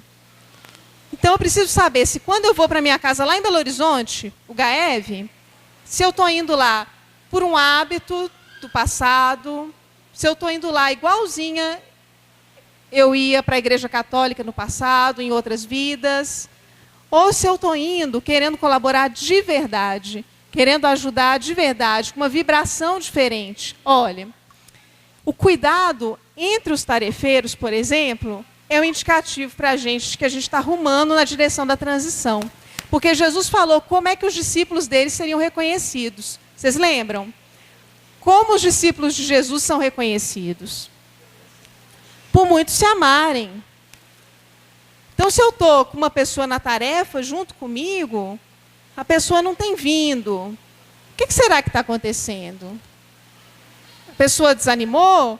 Se ela desanimou, também eu talvez possa ajudá-la com o meu auxílio. Eu preciso dar uma ligada para a pessoa, eu preciso perguntar para a minha colega, para a Clara, para a Neila, para o seu Jacheta, para o seu Bazan, para a Mary Ruth. Preciso chegar ali na pessoa e falar, lembra do fulano? O que aconteceu que ele não está vindo? Você reparou que ele está meio triste ultimamente? Você ficou sabendo que ele perdeu o emprego? Porque a gente, para conseguir fazer a casa espírita funcionar como esse motor que leva a gente para diante, para fazer frente aos desafios da transição, a gente vai precisar de uma harmonia entre nós, entre os amigos, entre os tarefeiros, para ter força para levar adiante para outras pessoas. Concordam? Então, esse movimento da casa precisa ser um movimento que esteja junto de Jesus. E o meu movimento pessoal também precisa. Assim é que eu estou conseguindo colocar a doutrina em prática. Você? Pode? Eu estou encerrando. Então, assim, quando nós estamos falando do cuidado entre tarefeiros, nós estamos falando realmente de oferecer entre nós aquilo que a gente quer oferecer para os outros que não estão conosco nesse dia a dia. É preciso que a gente viva realmente nas nossas relações aquilo que a gente se propõe a abrir a nossa casa para fazer. Então, esse cuidado entre nós é um indicativo importante para a gente avaliar a condução dos nossos trabalhos, das nossas atividades. Nós estamos em nome do Cristo, né? Quando a gente pega o livro Paulo Estevão, a gente vê que havia relações entre os apóstolos, que eram relações muito bem estabelecidas, mas existiam também dificuldades entre eles, né?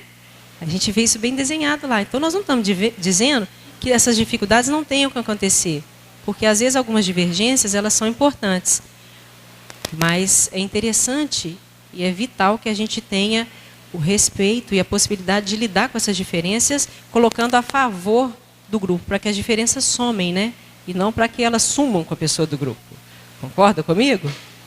Então, esse é um indicativo importante para nós. Deixa eu passar para um outro ponto aqui. Não.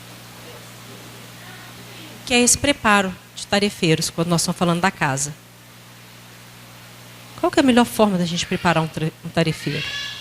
Ou melhor, será que existe uma forma ideal de se preparar esse tarefeiro para as atividades da casa? Hein, gente? Hã? Exemplo.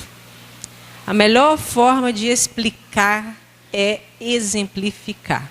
Emmanuel, livro Pensamento e Vida. É o exemplo. Mas para que a gente dê o exemplo, é preciso da gente compreender melhor as coisas. E muitas vezes as nossas capacitações, as nossas reuniões, as nossas atividades em conjunto, que avaliem as atividades, que vejam, são questões a serem, que permite a gente uma análise mais crítica do que como a gente tem conduzido, do que a gente tem feito. Então são momentos ricos para nós e que muitas vezes passam batido. Às vezes é uma rotina tão corrida, né? Já numa realidade de vida tão corrida, e esses pontos passam batidos. E há uma posição muito bem consolidada do nosso espírito, que é a posição assim, não, mas isso de novo? Mas vai falar disso de novo? Mas vou ter que ler o livro dos Espíritos de novo? Ah, mas tem que ler essa mensagem aqui de novo? Nós temos que fazer, estou cansada de ver essas coisas, de estudar isso de novo. Essa posição do de novo, às vezes, bate na gente e nos afasta. Porque o de novo é simplesmente renovar uma forma de ver. Porque se não está suficiente ainda, é preciso de novo. E se ainda não tiver suficiente daqui a 30 anos, é preciso de novo.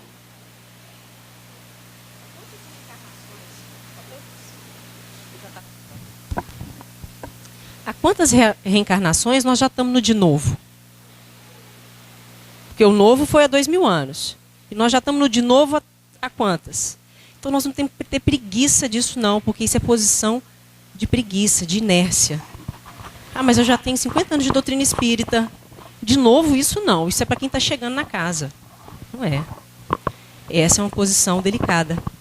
É uma posição que embarrera a renovação do trabalho. Renovação não é de coisas novas e miraculosas, não. A renovação da melhoria íntima do trabalhador. Frederico Figner, no livro Voltei. É uma posição clássica disso. À frente de trabalhos aí há tantos anos, e se depara com a possibilidade de não ter entendido a coisa como precisava ser entendida para ser realizada. E nós temos tempo para isso. Todo dia que a gente entra aqui, nós temos tempo para isso. Então, a casa espírita, ela está a serviço dessa renovação nossa nesse momento que a gente passa.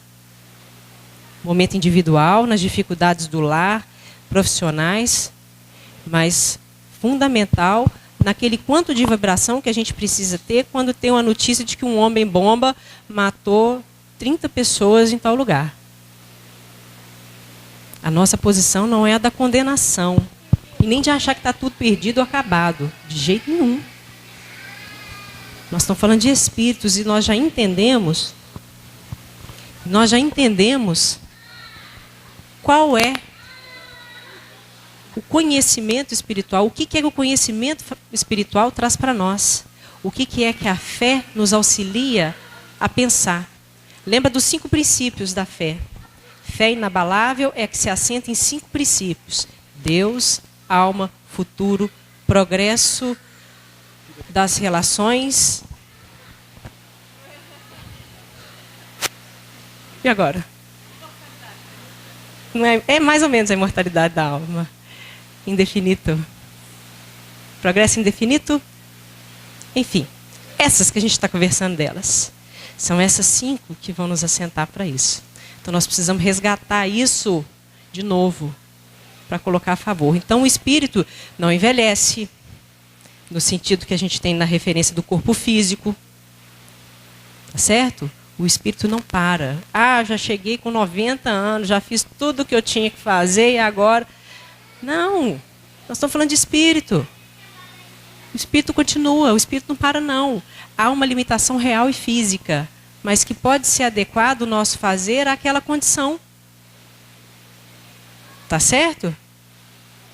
Então a casa espírita ela tem papel chave para nós que escolhemos essa doutrina como aquilo que nos inspira, nos motiva, que nos ajuda a produzir esse óleo para iluminar o que está à nossa volta. Como diz André Luiz no livro Mensageiros, cartas vivas do Evangelho do Cristo na Terra. Somos nós, gente. Somos nós, cartas vivas do Evangelho. Uma carta viva é uma carta que expõe aquilo que ela veio. Ela explica pelo exemplo. A proposta é que a gente saia daqui com esse olhar renovado. Não é mais do mesmo. Se for mais do mesmo, é só a nossa posição íntima, que é mais da mesma posição que a gente tem alimentado aí para trás. Mas qualquer coisa que a gente fizer, a gente pode procurar ver e extrair dela o que ela pode nos ajudar a fazer diferente lá fora. Então, um compromisso nosso, que a gente pode firmar agora, sair daqui hoje, passou do portão do José Xavier, nós vamos olhar a vida diferente, usando esse conhecimento que nós já temos para ver diferente. Mas matou uma criança, mas nós já temos conhecimento para compreender. O que não quer dizer que não seja difícil. Nós temos conhecimento para compreender, para não julgar, para não reforçar que aquilo está tudo desgringolado. Péssimo quem foi o agente dessa ação. É ele quem vai responder com a lei. Não somos nós que vamos definir. Já está comprometido com ela. Mas nós temos conhecimento e precisamos usar esse conhecimento com o nosso sentimento. E aí sim, nós estamos dando a nossa cota de colaboração aqui na Terra. Para ajudar, inclusive quem está à nossa volta e não vê dessa maneira, a ter um pouquinho mais de consolo e a ter um pouquinho mais de fé. Porque não tem nada fora da ordem. Por mais que pareça. Não tem nada fora da ordem. Isso é fé, gente. Isso é fé. Se eu acho que está errado, eu duvido de uma coisa. Do que eu duvido se eu acho que está tudo errado? Duvido de Deus.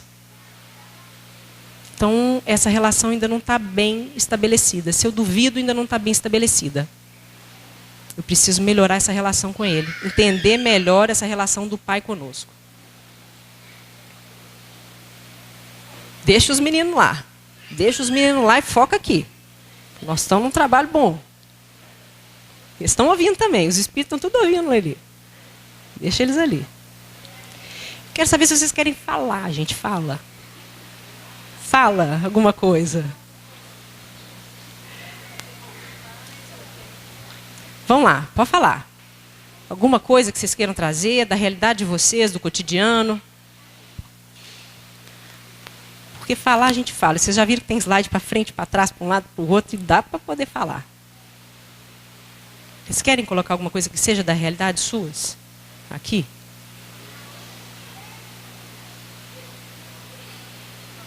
Não? Se essa ação não tiver para nós pactuada, porque isso é um pacto nosso, com a espiritualidade e com os nossos companheiros de trabalho. Essa ação de preparação nossa. Eu quero me tornar melhor para ser um servidor melhor de lá. Então a espiritualidade fala comigo assim, beleza, então se você quer, vai que nós estamos te avalizando. E é assim que eles fazem mesmo. Porque a fraternidade, para ela ser expressa, a gente primeiro recebe. Olha o movimento. Recebe, transfere. Recebe e transfere. Isso é movimento de fraternidade. Isso é movimento de fraternidade. Está entendido? É colocar a prática do Evangelho como ação primeira nossa. É entender que o que a gente faz aqui não tem que ficar entre quatro paredes. Precisa extrapolar essa ação. Vocês sabem que essa foi uma preocupação de Kardec e de Bezerra de Menezes, lá na década... lá em 1889? Kardec já tinha desencarnado. Vocês sabiam que essa foi a preocupação de Kardec? Que a doutrina dos espíritos sucumbisse no Brasil. Olha bem, coração do mundo, pátria do Evangelho. A preocupação dele foi que a doutrina ia sucumbir. Falar, olha, a doutrina não vai ter pega lá não. Nós vamos ter que dar uma mensagem lá para os espíritas do Brasil, para eles entendam o que realmente é essa doutrina. E ele veio, através do médium Frederico Júnior, na época, que era quem estava à frente do que seria a Federação Espírita Brasileira, que ainda não estava constituída nas bases que a gente tem hoje, como movimento unificador, e falou, espíritas, vocês não estão entendendo bem o que é para fazer. A doutrina só vai conseguir, a árvore do Evangelho só vai fincar se houver prática. Não adianta vocês ficar dentro da casa espírita, batendo papo, refletindo no livro dos espíritos. Não adianta só isso, não. O conhecimento precisa ser aplicado. A caridade essencial, ela tem duas facetas, o conhecimento e a ação. Então, vocês precisam avançar. E ele fala isso para nós em 1889. Que mais para frente vai ser reforçado por Bezerra de Menezes, em 1995. Que ele vai falar assim, olha, gente, teve uma época aí para trás que nós íamos aqui fazer um estudo da marcha da doutrina espírita nas terras brasileiras e ficamos meio preocupados. Porque a coisa não estava sendo trabalhada como precisava. A prática do Evangelho não estava sendo feita. Então, o que nós fizemos? Nos reunimos aqui no plano espiritual e optamos por sugerir aos espíritas cooperadores o que precisava ser feito. A sugestão de trabalho para que vocês captassem a trajetória que era preciso fazer. E aí ele fala que muitos de nós captamos a necessidade de oferecer os estudos, como o ESG. Surgiu-se então os estudos sistematizados de doutrina, os estudos de evangelho, né, a divulgação da doutrina, o conhecimento da doutrina aplicado à ciência e ao cotidiano, o que é e como é que isso se relaciona conosco, para a gente entender que esse é um conhecimento vivo. E a assistência. Assistência aos necessitados. Gostou?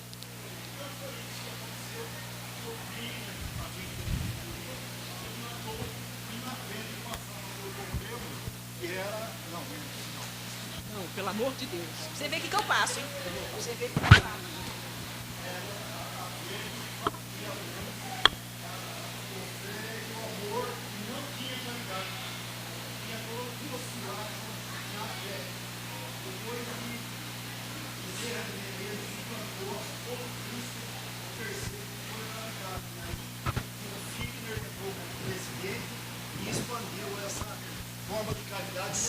Isso. Faria só uma observação na sua fala. Que naquela época não foi a febre, fomos nós. Compreendendo a doutrina ainda, nesse sentido, né? Que é o ponto de dificuldade nosso que nós estamos conversando hoje. A gente ainda não tem essa clareza de como fazer a caridade, né? Às vezes o que a gente ainda acha que é caridade até um tem meio atrapalhado.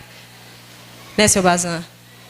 Fazer a caridade não é fácil não, né? Precisa de critério mesmo para a gente refletir essas coisas. Podemos avançar? Dá tempo de avançar, Mary Ruth? Não pergunta para o Henrique, não, senão ele vai falar que não dá. Vou passar. Eu vou passar. Cadê ela, Débora? Gente, não olha não que eu estou passando rápido.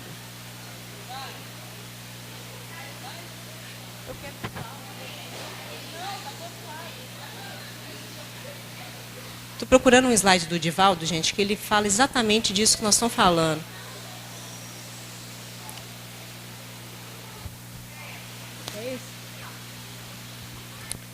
E aí é uma reflexão que eu sei que ela vai gerar movimento. Vamos lá. Pensa-se muito em estômagos a saciar, corpos a cobrir e doenças a curar. Normal, beleza? O nosso trabalho de assistência está bem voltado para essa lógica de pensamento. Sem menosprezar-lhes a urgência, o Consolador prometido, a doutrina espírita, tem por meta principal o espírito. Ponto. Vamos parar aqui. Esse ponto nós não podemos perder de vista. O trabalho do Consolador é o espírito. Mas o espírito está encarnado, então ele vai apresentar algumas necessidades. Mas o ponto é o espírito, porque se o ponto é o espírito, eu preciso ver ele primeiro. E enquanto espírito, qual é a necessidade que nós temos? Não guarde a alma qualquer ânsia no vestuário e da alimentação. Emmanuel no Fonte Viva. Não guarde a alma qualquer preocupação nesse sentido. Capítulo, não sei se é o cuidados ou se é o ansiedades. Um desses dois vai falar isso para nós. Esse é o primeiro foco nosso. Às vezes a gente se perde pela forma das coisas, pela aparência das coisas, a gente se perde desse foco. E faz o que ele está fazendo na primeira frase como se fosse o principal.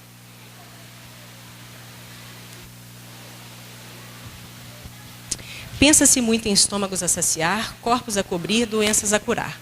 Sem menosprezar-lhes a urgência, o Consolador tem por meta principal o espírito, donde procedem todas as conjunturas e situações que se exteriorizam pelo corpo e mediante os continentes humanos, sociais e terrenos.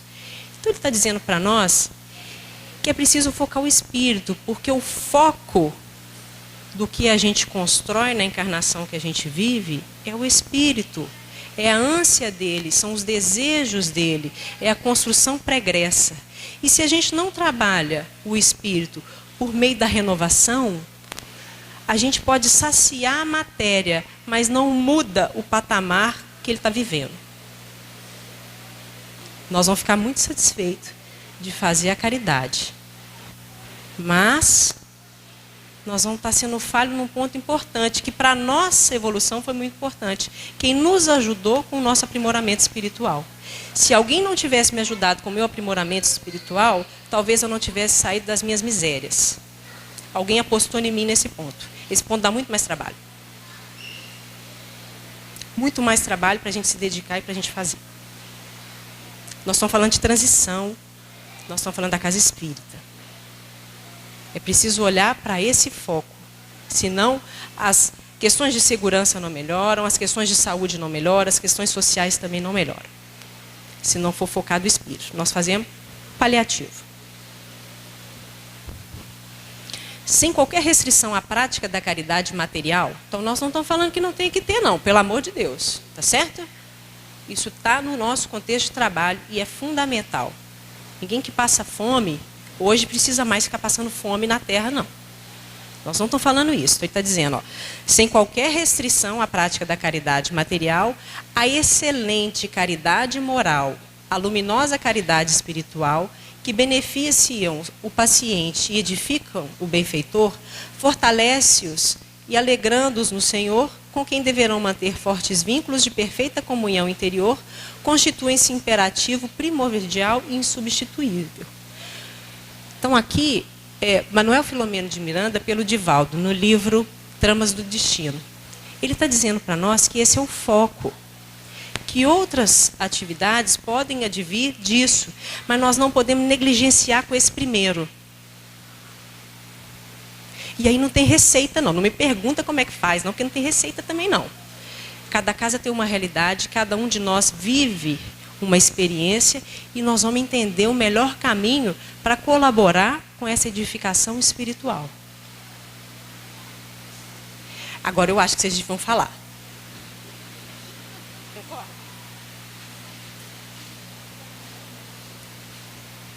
Foi ruim isso? Foi ruim isso? Nós estamos falando de renovar, né, gente? Então é sempre para melhorar. Nós não estamos dizendo que está ruim. Mas como é um processo evolutivo, sempre pode ficar melhor. Não é assim com a gente? Então nós estamos refletindo para ficar melhor. Pode ser que esteja bom, mas não vai ficar bom por muito tempo, porque o patamar evolutivo nosso, quando a gente inicia um ponto bom, e quando a gente chega no final de um ciclo desse mesmo ponto bom, a gente já está numa condição não muito boa como a do início, né? Porque a gente já tem mais experiência, então é preciso que a gente galgue novos passos, porque o bom já não é mais suficiente para nós, pelo conhecimento que a gente tem. É preciso ser melhor do que isso, é qualidade que nós estamos falando, aperfeiçoamento do espírito.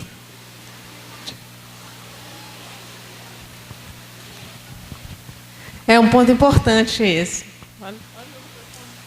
Porque quando o Centro Espírita começou, ficava todo mundo estudando a mediunidade num quarto fechado. Depois, os centros começaram a abrir as portas, fazer reunião pública, receber as pessoas. Né? A gente não conhece essa história? E aí começou o Centro Espírita a ir até as pessoas, né? Procurar quem estava necessitando. Só que a gente precisa ter sempre em mente o passo seguinte. Então, eu estudo, eu recebo as pessoas na casa, eu vou atrás dos que estão com dor, com necessidade, mas eu me modifico na humildade, na caridade moral, auxiliando na minha família também, auxiliando no lugar onde eu estiver, tentando fazer do outro meu irmão, porque se eu fico na tarefa que é material e não aprimoro o meu espírito, aproveitando essa tarefa para me melhorar, aí eu estou faltando com a caridade para comigo mesma e desatendo aos impositivos da renovação. Né, Gi? Se tiver que falar é agora, porque vai acabar. Já era para ter acabado. Eu queria terminar então da gente focando na fraternidade. Fraternidade é a pedra angular da nova ordem social. A gente não vai fugir dela, graças a Deus. Nós vamos aprender a viver realmente como irmãos, valorizando aquele que hoje é um parente consanguíneo, e eu vou citar esse exemplo porque talvez seja a forma de expressão de afeto que a gente tem em mais alta conta, talvez, né? Que é um laço familiar bem sucedido, né? Nesse sentido. Mas pode ser também um laço agregado, um marido, uma esposa, uma adoção, ou alguém que a gente escolha realmente para estar conosco na vida. E essa é a expressão de afeto talvez maior. E aí nós vamos aprender a lidar com essa expressão na relação com todos. Então, o mesmo afeto que eu dedico a Débora, que eu dedico, né? Eu vou aprender a lidar com cada um de vocês. Então, assim, o mesmo esforço que eu fizer por algo que ela precisa, eu vou fazer também com a Clara. Eu vou também servir a Adenir nisso. E esse é um serviço anônimo. Nós estamos em nome de Deus. Quem aparece é Ele, não é a gente. Ela vai dar graça a Ele. A gente não pode fazer desse movimento de fraternidade e dessa caridade algo de promoção íntima, né? Vamos falar assim. Não é. Nós estamos a serviço de um nome maior e precisamos estar sob esse nome. Então, fechando, a fraternidade é uma lei de assistência mútua e da solidariedade comum, sem a qual todo o progresso no planeta seria praticamente impossível. Se não for por ela, a gente não se ajuda, a gente não se renova, a gente não sai de um ponto, a gente não tem esse conjunto que nos ajuda a ter força para avançar cada vez mais. É lei de assistência. Da mesma forma como eu faço uma rogativa, uma prece, e a espiritualidade me atende, a Clara faz uma prece de repente e eu consigo, sem saber, atendê-la. Ninguém nunca vai saber quantas preces atendeu encarnado. Porque nós encarnados também atendemos a preces. A gente só não sabe. E aí nós precisamos passar a acreditar que nós estamos nesse serviço e que nós fazemos parte dele. Mas ninguém vai contar para a gente o que a gente tem feito. É preciso confiar, é preciso ter fé. Essa é a lei que nós estamos. E se é esse o movimento, não pode ter movimento, não pode ter energia represada. Então, a quem muito é dado, muito é cobrado nessa expansão da fraternidade. Se ela represa o muito que é dado, começa a aparecer o quê? Os adoecimentos. as enfermidades. Por isso, o trabalho é o melhor caminho para o fortalecimento. Fechou? Porque muito está sendo ofertado a cada um de nós. Desde o preparo para vir para cá, a cada passo que a gente dá aqui. Então, nós não podemos ficar contido nessa expressão, não. Nós temos que botar essa vazão. É igual um poço de água. Se está represado, vai apodrecer. Mas se está com vazão de água, ele vai receber e vai sair. Vai receber e vai escoar. E aí a gente vai se fortalecendo. Nós agradecemos do fundo do coração a oportunidade, de verdade. Que Jesus abençoe essa casa, os propósitos de cada um de nós, de trabalhar em nome dele, cada vez com mais assertividade. E juntos, porque juntos somos mais fortes. Muito obrigada a vocês, foi muito bom. A gente contou com a vibração de cada um, tá? Sentindo aqui o carinho por todos, tá bom?